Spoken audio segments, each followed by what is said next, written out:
नमस्कार दोस्तों, मेरा नाम गौरव वर्मा है और स्वागत है आपका हेमवती नंदन बहुगुणा गढ़वाल विश्वविद्यालय में।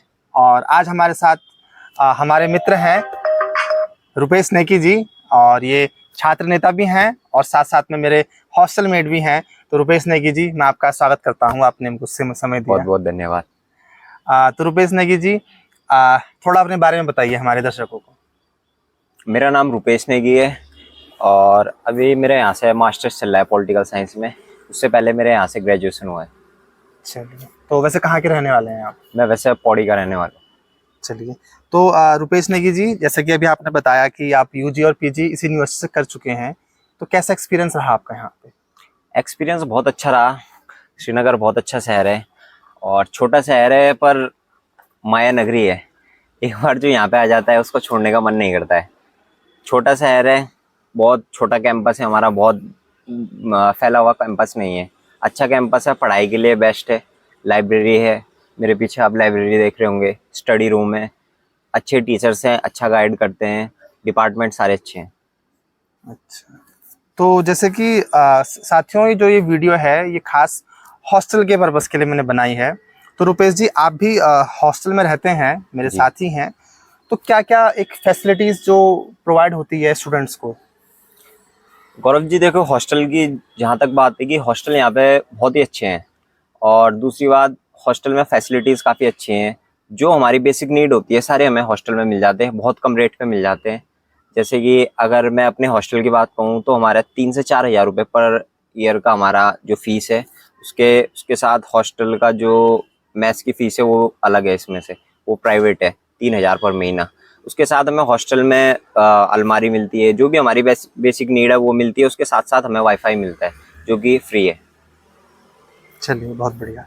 और फिर जैसे अभी आपने मेस के बारे में बताया, तो मेस का क्या फीस स्ट्रक्चर होता है और मेनली जो खाना है वो कैसा बनता है? मैस का खाना तो हॉस्टल का पता ही है आपको, लेकिन ये है कि फिर भी अच्छा मिलता है खाना। हमारे हॉस्टल में मैस का खाना अच्छा है, मतलब मेजोरिटी हॉस्टल में ठीक है, खाने लायक है। और फीस स्ट्रक्चर की बात रही तो फीस स्ट्रक्चर में लगभग एवरेज 3 हज़ार है।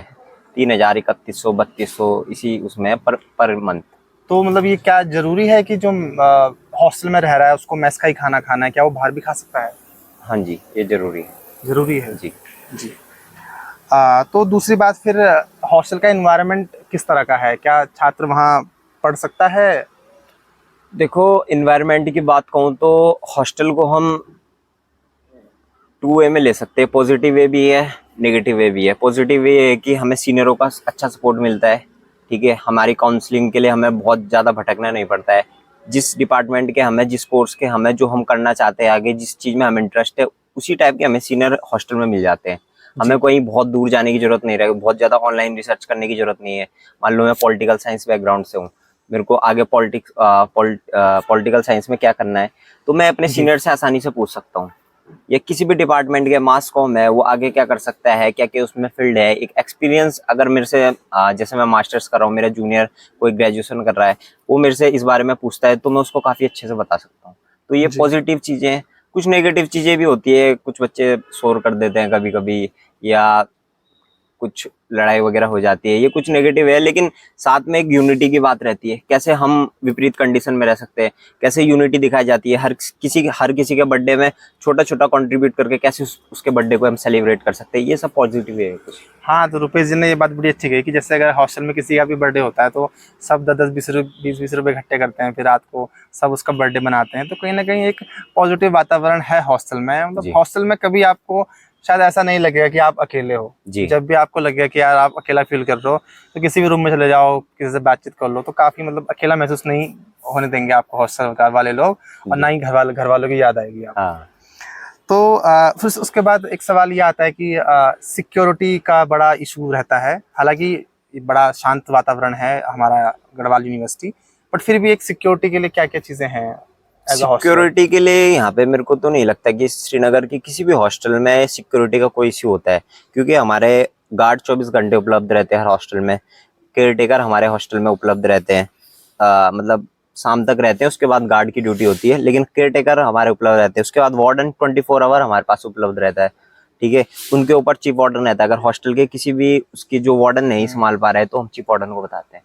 तो सिक्योरिटी की तो ऐसा मेरे को नहीं लगता कि श्रीनगर के किसी भी हॉस्टल में सिक्योरिटी का कोई इशू है। तो जैसे कभी रात को कुछ परेशानी वगैरह होती है तो फिर क्या इजीली एक्सेसिबल होता है वार्डन से और जी जी जी, बिल्कुल बिल्कुल, वार्डन से होता है, और चीफ वार्डन को भी हम लोग कभी कभी कांटेक्ट करते हैं।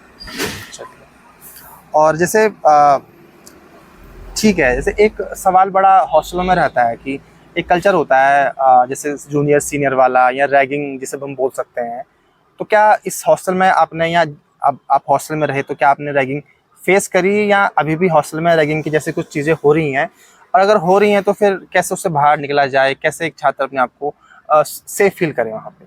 ये बहुत अच्छा क्वेश्चन आपने पूछा कि रैगिंग, क्योंकि बहुत सारे बच्चे जो हॉस्टल में रहते हैं, कई लोगों को हॉस्टल मिल जाता है पर वो नहीं आते क्योंकि उनके मन में एक डर रहता है, क्योंकि हॉस्टल की इमेज ऐसी है, क्योंकि हमारी कुछ सीरीज वगैरह, वेब सीरीज वगैरह हॉस्टल डेज टाइप लोग देखते हैं, तो उससे लोगों में एक डर रहता है कि हॉस्टल में रैगिंग होगी।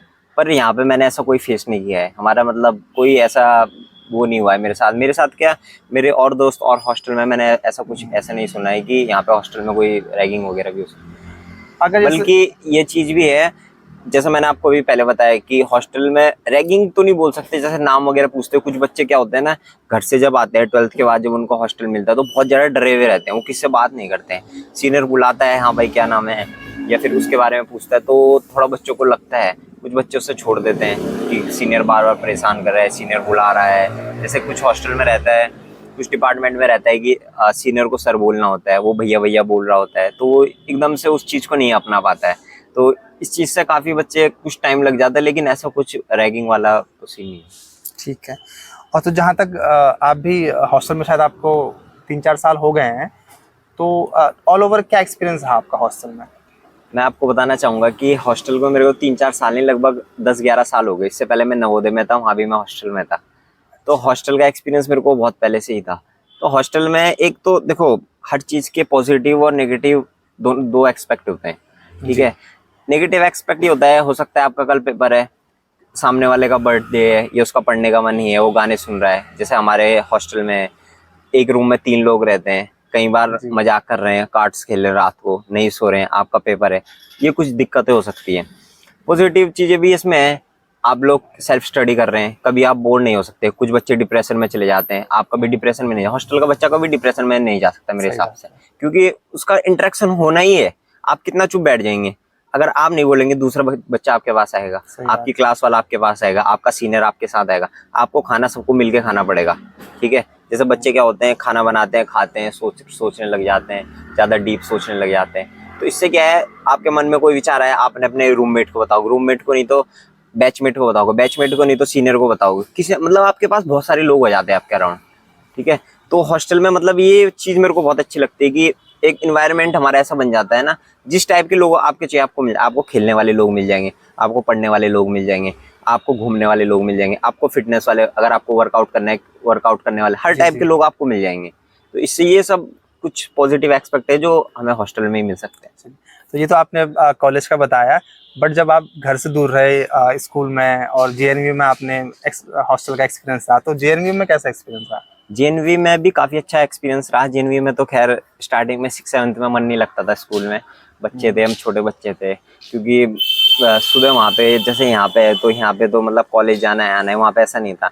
वहाँ पे मैं 5 बजे उठा दिया जाता था, रनिंग वगैरह करवाई जाती थी, और उसके बाद बिजी शेड्यूल होता था। दिन में स्टडी चलती थी 3 बजे, रात को फिर से नाइट स्टडी चलती थी, उसके बाद खाना होता था, 10:30 बजे तक लाइट ऑफ हो जाती थी, फिर सुबह वही डेली रूटीन होता था, सिर्फ संडे को ऑफ होता था। तो वहाँ पे एकदम से 5th के बाद आप जब 6th में जाते हो, आप इतने बड़े नहीं होते, इतने मेच्योर नहीं होते हो, फिटनेस के प्रति इतने जागरूक नहीं होते, तो वो चीज़ उस टाइम पे काफ़ी हार्ड थी। तो अब आपसे आखिरी सवाल ये है कि जैसे जो बच्चा अभी यूनिवर्सिटी में आ रहा है और वो हॉस्टल के लिए अप्लाई करेगा, तो क्या कहना चाहेंगे आप उसको कि हॉस्टल में रहना अच्छा है या हॉस्टल नहीं? में बिल्कुल सभी को, मैं छात्रों को, आपके जितने भी दर्शक हैं उनको यही बोलना चाहूंगा कि हॉस्टल में सभी अप्लाई करें, और अगर आपका नाम आता है तो एक बार हॉस्टल का एक्सपीरियंस जरूर लें। क्योंकि देखो, बाहर हम अगर रह रहे हैं वो तो हम कहीं भी रह सकते हैं, लेकिन अगर आपको हॉस्टल मिल रहा है, हॉस्टल का एक्सपीरियंस लेना बहुत जरूरी है। क्योंकि हॉस्टल में जो बच्चा रह लेता है वो कहीं भी सर्वाइव कर सकता है, क्योंकि हॉस्टल में आपको हर तरह से रहना पड़ता है। आपको सबके साथ हंसना पड़ेगा, आपको सबके साथ खाना खाना पड़ेगा, आपको रूम शेयर करना पड़ेगा, ठीक है। आपको सबके साथ अच्छी बात करनी पड़ेगी, आपको जूनियर के साथ भी बात करनी पड़ेगी, सीनियर के साथ बात करनी पड़ेगी, अपने बैचमेट्स के साथ भी अच्छी तरह रहना पड़ेगा, तभी आप हॉस्टल में रह पाएंगे। मतलब ऐसा कहते हैं कि एक सोशल आपका हाँ। बढ़ जाता है, दायरा बढ़ जी, जाता है जी, जी, हॉस्टल जी। में रहने से। चलिए, तो रुपेश जी आपका धन्यवाद, आपने हॉस्टल के बारे में इतनी सारी बातें बताई हमको। जी। और तो साथियों, ये छात्र नेता भी हैं, और अगर आपको लगता है कि आपकी कोई समस्या है HNBG गढ़वाल यूनिवर्सिटी से या एडमिशन से रिलेटेड, तो आप इनसे पूछ सकते हैं और इनको कभी भी फ़ोन कर सकते हैं। मैं इनका फ़ोन नंबर आपको जी, दूंगा, तो आप बजाय कमेंट करने के बजाय सीधे इनसे पूछिएगा। जी, तो जी। रुपेश जी आपका धन्यवाद, बहुत बहुत और धन्यवाद साथियों, नमस्कार।